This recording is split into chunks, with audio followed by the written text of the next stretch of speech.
It's time, folks, for Traffic School powered by the Advocates. And guess who didn't show up? Huh? Can't count on him. Mr. Unreliable, Lieutenant Crain. I'm in the field. I'm reporting from the field. Very nice. Hands-free, right? Yes, sir. All right. Well, at least you're coming through loud and clear, so you must have a pretty decent Bluetooth in your ride. And, yeah, how was your Thanksgiving holiday? Hey, first of all, the ride's taxpayer purchased, and so it is nice. And Thanksgiving was wonderful. And just a warning to you folks out there that are procrastinating, there is less than 365 days until Christmas. Oh, my goodness. Don't bring up Christmas. I have a lot of things I need to do to get ready for Christmas. Hey, whatever you do, don't tell me what you're getting me for a gift, okay? I won't. It's a secret. Yeah, I love the surprise. Did you ever use the one I got you last year? Remember, I was like, you should go see a movie, and I bought you movie tickets? Yes, you did. You done that because you know my wife is good to buy you a gift. So if you're good on her side, then it's going to be better. I just figured you never watch any movies. So I was like, take your wife on a date and go to the movies. Go see something. Yeah, and you're like, and if I do something like that, I know his wife will give me a great gift. Well, it'd be pretty tough to beat the gift that Ben from the Advocates Injury Attorneys, Ben and Damien and Mason got me. They showed up unexpected the other day, and as a surprise, bought me a new guitar for Christmas. Wow. And it's a nice guitar, too. Too bad you're not a good player. I know. Now I need to, that's what everybody has said when they heard that I got a new guitar. Learn how to play it. No, pretty cool. Pretty cool. And then, speaking of the Advocates, at the end of the show today, we're kicking off another giveaway that might be guitar related for the holidays. So we'll get into that later, everybody. But, if you have any questions for Traffic School, we'll see if I can manage to do the show without hanging up on Lieutenant Crain today. 208-535-1015, the number to call if you have any questions. And I've got a lot of content prepared here, Lieutenant Crain, in case the listeners are slacking. So Perfect. And I'd just like to say real quick before we got off topic isn't the Advocates, they're the best sponsor ever. Oh, they are. They're the greatest. They're the very best. And, with the road conditions like they are today, if somebody is driving too fast for conditions and smashes into you and injures you or a loved one in an accident, you got to call the Advocates so that they can get you that big settlement and you don't have to deal with the insurance companies or any of that. They'll take care of it for you because they're the best in the biz. Yes, sir. So, Lieutenant Crain, one of the stories that I saw earlier today is that Elon Musk says that if you have Tesla's full self-driving supervised system, you are now allowed to text and drive. What do you think about that? Ooh, that's going to be a good argument in court. We'll see how that works. Yeah, if you pulled somebody over for texting and driving and they said, Elon Musk said I could, are you going to, just let him go? I'm going to say, well, the Idaho legislator says you cannot. That's kind of what I figured. But the headline was Elon Musk claims drivers can now text and drive. Do police agree? And I was like, I know who to ask. Yeah. No, I think that's going to be a court hearing that'll be heard out at some point. But as of right now, our law states in the state of Idaho that you can't text and drive. So if you're taking responsibility of the operation of that car, you can't be texting. All right. Another thing that I saw, and I'm going to be kind of vague with this one because I don't want to ruin Christmas. There was this Santa parade. Whatever. I don't want to be the bearer of bad news, but here I go. No, you'll get where I'm going with this. There's a Santa parade up in Canada every year, and I guess some residents along the route, they don't like Santa, so they put up these signs that kind of ruin Christmas, kind of spoil Christmas along the parade route. If you put up signs that ruin Christmas, they're not vulgar or anything, it's just kind of rude, is that a crime? Yeah, unfortunately, we have the First Amendment where we can speak and say what we want, right? Yeah. Freedom of speech. And so, yeah, you can put that up, and, you're just fine with it. Now, Canada, I don't know. Idaho put it up, and yeah, people will drive by and go, man, that guy has something bad going on in their life. Yeah, what a jerk. What a jerk that guy is. That must be Viktor Wilt's house. Hey, shh. I'm trying to keep that on the DL, all right? Because my house is right along the path that everybody on Sunday walks through the cul-de-sac to go to church, all the families. So I could definitely be a real jerk and ruin Christmas, but I'm not going to. How many people stop and say, Victor, why don't you join us today for an hour of learning? Well, they've started to dwindle over the years. When I'm like, it's my day of rest. Please let me sit on my couch. Let me rest. Believe me, I need it. That's right. All right, we got a caller here. Oh, how dare they? Oh, give me a break. K-Bear, you're live on Traffic School, powered by the Advocates. Who's this? Sunday. How you guys doing? Doing pretty good, Crazy Carl. What's up? Right on. Hey, I have a myth that I want to either prove or disprove. So when an emergency vehicle goes through, Do you think we're Mythbusters? Yes, we're Mythbusters. We're going to have to take a week or two to put this together. Yeah, we have to get Right. the devices built and all that stuff. It takes a lot of time, Carl. Oh, yeah. No doubt. So when an emergency vehicle goes through a light, that light changes because the officer's lights are flashing, correct? Depending on the light. Depending on the light. So I learned from a Las Vegas cab driver that if you flash the light, it'll change faster for you. Is that illegal to do? Well, that is a myth because that's not changing the light for you. Most of these lights, and especially around Idaho, they're on a timer. It has nothing to do with lights flashing. Right. So it's and it depends on the light if it has a sensor or not, whether the emergency vehicle gets through or not. Yeah. Yep. Correct. Yeah. Right on. Sweet. Hey, good. I've always wondered that. I mean, it seems to work. I don't know. At 4 a.m. when there's no traffic on the road, they seem to switch pretty quick. Anyway, yeah. You know what else works really good, Carl? What's that? A placebo. Yeah.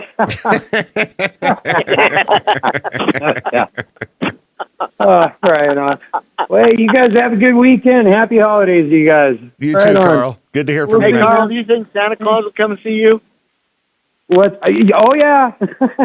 Yeah? Yep. For sure. Okay. Oh, I've been good. I haven't had any tickets this year at all. Not one. Your car hasn't been running. That's a new record for me. It's his mechanic, Victor. Yeah. All right, Don. All right, you guys have a good weekend, man. We'll see you. You too, Carl. See you, man. All right, later. 208-535-1015 is the number to call for Traffic School, powered by the Advocates. Lieutenant Crain, I was going to ask you if you saw this. Local News 8 posted a couple days ago about a new feature that they're doing. First Thursday of the month at 6:30 a.m., Learning the Law with Sergeant Brian Lovell. Have a question? Submit. They're ripping us off. What's going on here? I tell you, Roper, come on, man. I actually know Sergeant Lovell personally. Great guy, great man, and I think that probably will be a good opportunity to learn. Well, you know, the best opportunity to learn happens right here every Friday morning at 8:45. He does have a nice cowboy hat in his picture. I think we ought to get you one. You know, I'd look pretty sweet in a nice black cowboy hat like that one. Yeah. I look great. Is he on the desert in Arizona? Oh, yeah. Riding a horse, cowboy hat.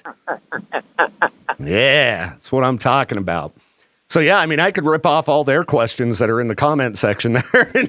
We just take those. People posting on Local News 8 are a little more, I don't know, angry than our listeners tend to be.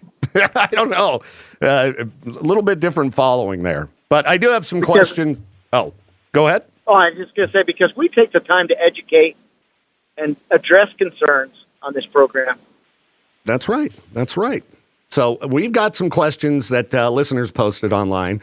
If you want to call us, however, people, 208-535-1015, the number for Traffic School, powered by the Advocates.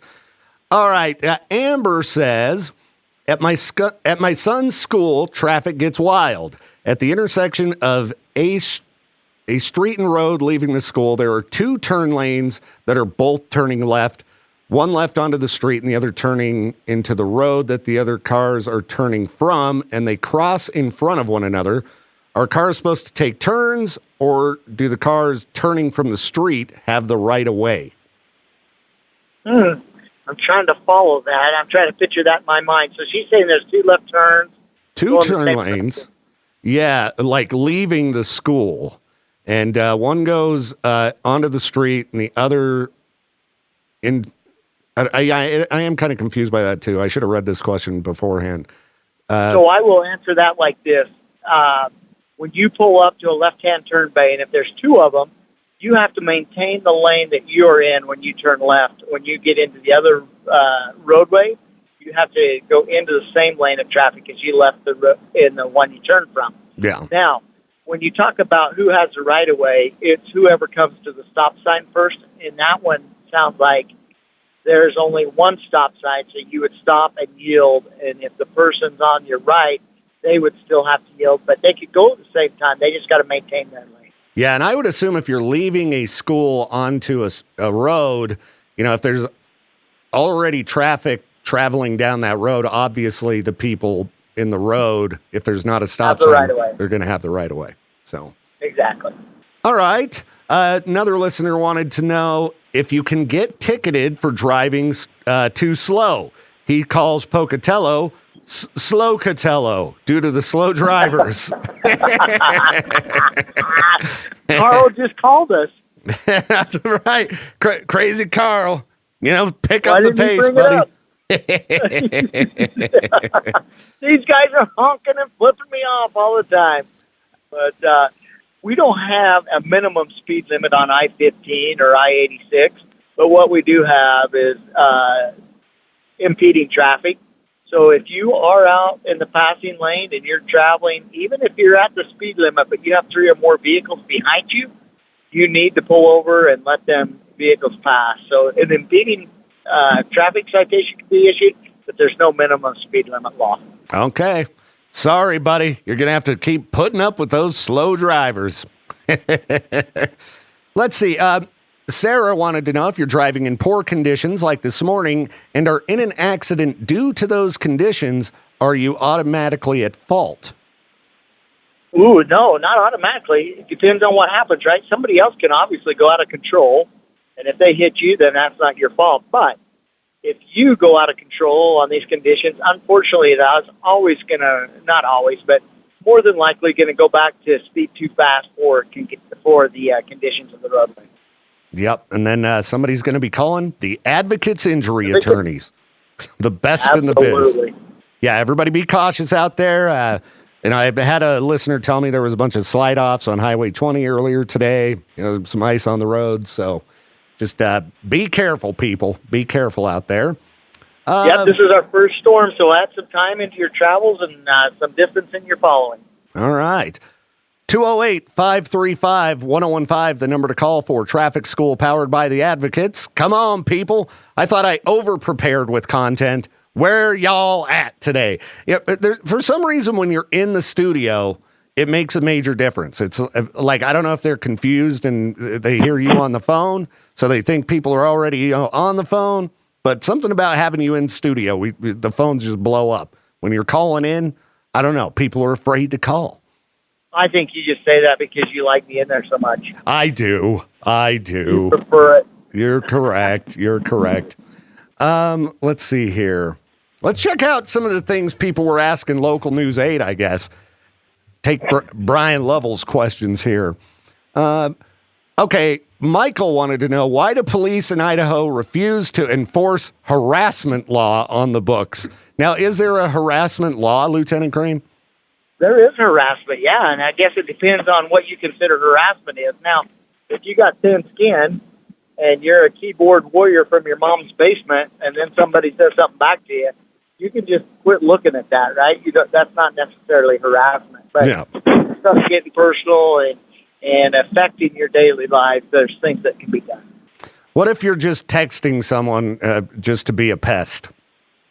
Yeah, it depends on what the content is, but easily blocked, right? So what people are looking for is a reaction. And I say all the time, can you just block this and not give them a reaction? Well, yeah, but. Well, that's what they're looking for is that but, right? So just don't interact with them. If there's somebody that you don't want to interact with, just let it be, block them, don't entertain it. All right. Do you have a question for Lieutenant Crain, Peaches? Yeah, considering now the weather is awful and it's all snowy out there and everything, and I'm now the guy that's driving in the right lane extra slow. If there's someone behind me, like flashing their lights, getting frustrated with me, do I just kind of like let them be angry, or what do I do? Yeah, let them be frustrated, because you don't want to drive. If they pressure you into driving a speed that you're not comfortable with and you crash, that's on you still. That's not on them, because you are the one in control of your vehicle. So don't drive beyond your ability or your means or the means of your vehicle. You know what your tires are. You know if it's a all-wheel drive, front-wheel drive, four-wheel drive. So just drive within your capabilities and don't allow anybody to push you past those capabilities. There you go, Peaches. Yep, just let them be mad. Peaches out being one of them slow drivers that one of the other listeners was talking about earlier. All right, let's go to the phones here. K-Bear, you are live on Traffic School, powered by the Advocates. Who's this? Hey, it's Carl again. What up, crazy Carl? So I'm sorry for if driving there's a whole row of QP plates in front of me driving down Yellowstone, Pocatello, and I'm using my turn signal, but I'm weaving in and out of traffic, and I get a ticket for excessive lane change, because they're not going to go over 25 miles an hour, and I got stuff to do. I want to see that code in Idaho code that's for excessive change in lanes. Yeah, and somebody recently asked, if you have to have your blinker on for a certain amount of time, and it was just like a reasonable amount of time, right? Not a specific number of seconds. It used to be specified, but now it's reasonable. Okay. So, Carl, as long as you're using your signals, you should be fine. Oh, man, I'm down the road, because, I got stuff to do. I can't do 25 and a 35. He is so busy, he wouldn't have time to call this program. Yeah, exactly. I am so busy, I've called this program twice in the last 10 minutes.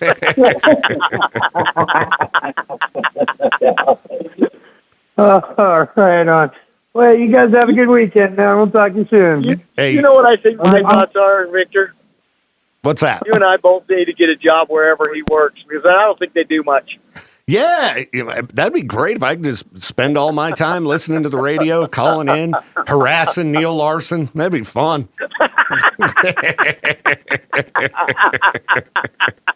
Oh, it's you again, Victor. Yeah, Neil, how you doing, buddy? Click. K-Bear, you are live on Traffic School, powered by the Advocates. Who's this? This is Amber, and I have a question. Me and my coworkers here at Mountain View Hospital had some funny questions this morning while talking about traffic. Sweet.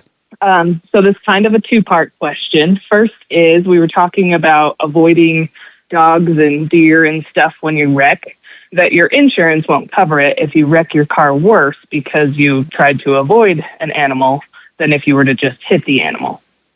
Is that true? And second, are you required to avoid, is it the same for people? If you wreck your car worse because you're trying to avoid a person, well, Amber, are you required to avoid the people? This is about the nurses, so we were all laughing about it, and I was like, this is a traffic school question. They'll love it. Yeah. So, man, that is a great question. And I'll tell you, we do go to a lot of crashes where we actually just had a fatality recently where we think that he probably was trying to avoid an animal that crossed in front of him, but we don't have no proof of that, right? Because the animal obviously left the area. But with that, at times you are better not to make such severe reaction that it's going to cause you to crash worse. But on the same hand, we have seen when people hit moose in smaller sedans, that takes the legs out from under them and the body comes right through the windshield, and that's even worse. So it's a circumstantial thing where you got to make the best choice under the circumstances. But a lot of times, if you have a smaller animal, it's easier to make minor adjustments and try to maintain control of your vehicle than it is to make big adjustments. Now, when we start talking about human beings, I would probably try to go to any extent I could to avoid center punching somebody with the hood of my car. That's what I figured. But I thought everybody would enjoy and get a laugh out of this question. And if you do, go to Mountain View Hospital. They will take care of you. Come on over to Mountain View. After you have your surgery, we'll take good care of you. There you go. You got your free plugs in.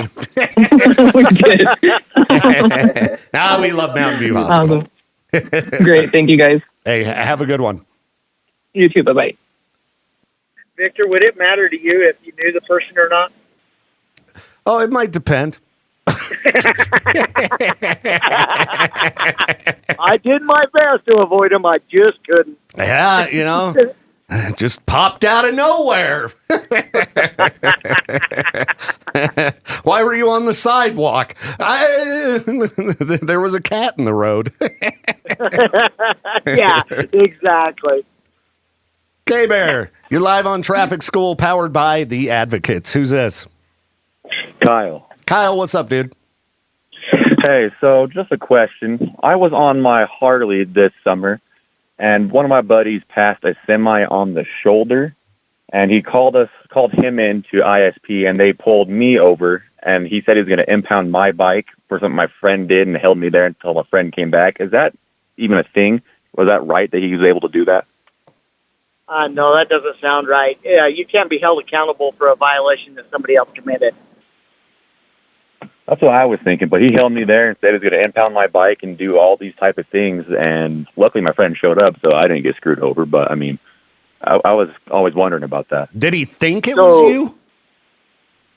He said that there was just one, the other Harley passed and then saw me change lanes left and then pass the semi and then change back, and this was just right outside the new Portneuf exit, and I pulled off right there, and there was proof that the semi driver had that was not me.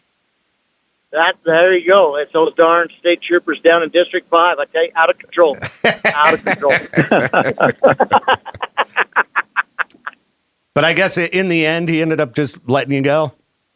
Yeah, my buddy came back, and he gave him the good old finger wag talking to, and then just let me go. Maybe he wanted to check out your motorcycles.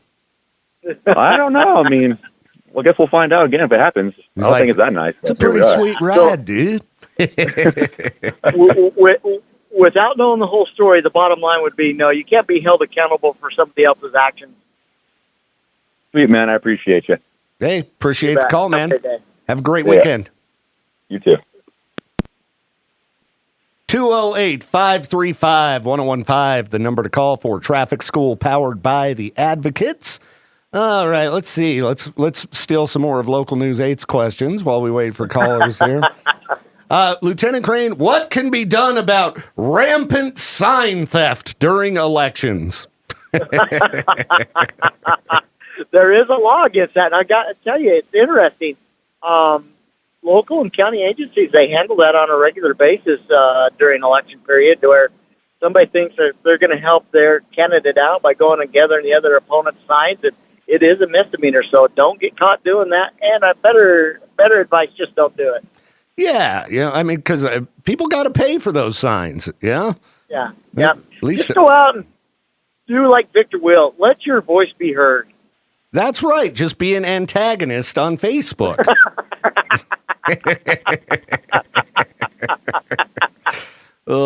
Yeah, it was funny. And I saw so many people talking about signs being stolen on the Life in Idaho Falls group during the mayoral runoff. And one person was claiming it's so funny to me that, the mayor-elect, Lisa, that her husband, the dentist, was stealing signs. Yeah, that's what he's got. Nothing better to do. And it's funny because that's actually my dentist, and I know the guy, and I'm like, I just can't see him out creeping through the darks. It was just the funniest image. The next time you go to him, you need to say, hey, do I need to be careful? Are your fingers going to stick to my teeth and pull them right out? Yeah, I think I got a cleaning next week, so I plan to ask him about it. Hey, I heard you were out stealing signs, buddy. Yeah, free. Just made me laugh. Hey, I do have a comment to make on that, though. One thing we find is people are like, hey, my signs are being stolen. But when you have volunteers going out and putting signs up, they can't just put signs up wherever they want. They have to have permission to put signs on private property or owned property. And so with that being said, a lot of times if the person that owns the property doesn't support the candidate and the person that's a volunteer just goes and sticks a sign up there, they'll go take it down. They have every right to take the sign down off their own property. Oh, okay. Yeah, that makes sense. You can't just go put signs up wherever you want. Okay, and gotcha. A lot of times what happens is you have volunteers. They don't know, who owns the property or that it's privately owned. So they're just sticking signs up, and then the owner's coming by and going, hey, wait a minute. One, either I don't want to be involved in the politics because I own a business or, I don't want it to influence either side because I do business on both sides. Or, hey, this is my private property, and that's not the candidate I support, so I'm taking it down. That can be done, but just to go out and take a sign from where it's got rightful permission to be, that's a theft. Yeah, I like it when some businesses put up signs because I go, oh, all right. Now I know who to not vote for. I know for a fact there's a business you've been in that you'll never go eat there again because you brought it up to me multiple times. Well, it wouldn't have been so bad if the political talk radio about horrific things happening in the world wasn't blasted at high volume where you're just trying to have a burger at lunch. It's like I don't need to hear about piles of bodies and it's like I'm just trying to enjoy a meal. Okay. My problem with you is I've never really know where you stand. You're not very vocal about how your feelings. Yeah, no, I'm pretty sure people have no idea which direction I lean politically. So, but yeah, just some nice background music. Throw on some classic rock or something. Some K-Bear. Throw on K-Bear, sure. I stop yapping at 10 a.m. You won't have to hear any of my crap. You can just listen to some rock tunes, and it goes great with lunch.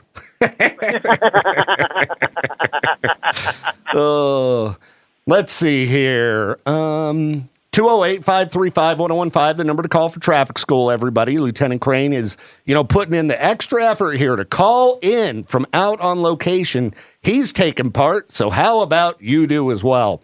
Let's steal some more of Local News 8's questions since they stole my feature.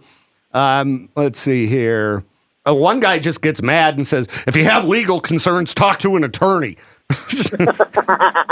Don't even ask, please. That's the best advice I've heard all day. Let's see. Seriously, if you want to get to the bare bones of it, hire an attorney. Yeah, absolutely. They're cheap. Just hire them to ask them questions about the law. I had a rando question. Hey, let me get a bit of your time for a few $100 an hour. Let's see here. Kathy is asking, so I recently heard that if one is involved in a traffic accident without injuries, one needs to not call the police. It's up to the vehicles involved in such accident. You have to take pics, download documents. Now, if it's not necessarily injuries, right, Lieutenant Crain? If it's an accident and there's a certain amount of damage. Yes, anything over $1,500 damage to one vehicle, not totality of both, but just one. And then the other thing is any property damage needs to be reported to the police. Okay. Now, if it's a minor fender bender, no, you don't have to report it. So what if it's a minor fender bender, but, my back hurts? Is that an injury? Do you have to call in every injury? Like, you nick your finger. No, if you nick your finger, that's not it. But if all of a sudden you think, oh my gosh, I've got a back injury, or let's look at this on the other side, and as the advocates would look at it, if you are at fault and you think, oh, this person's fine, but I'm worried they're going to claim they got a back injury or a neck injury tomorrow, you're going to want to report. You're going to want to give the advocates all the information that you can give them to help support you through that process. So, yeah, if it's under $1,500 damage per vehicle and there's no injury or no property damage, you can just exchange information between yourselves and handle it from there. Contact your insurance company, and they'll help you out. But you must have drove into the abyss for a second there. I lost you. Can you hear me now? Yes. Okay. So if there's any property damage, any injury, or any damage to the vehicles that is over $1,500, then that needs to be reported. Other than that, you can just exchange information between the drivers and call it good. All right. Well, Lieutenant Crain, phone lines are still quiet, so I think we put in a good amount of time today. And absolutely. Yeah, good show. You make sure to travel safe, and hopefully I'll see you next week. Or are you going to be gone again? No, I think I'm going to be in studio. All right. Well, I'll be here ready to rock and roll. It's Traffic School powered by the Advocates, everybody. Catch it every Friday morning, 8:45. Traffic School is a production of Riverbend Media Group. To get more info on the show or to contact us, hit up our website, riverbendmediagroup.com.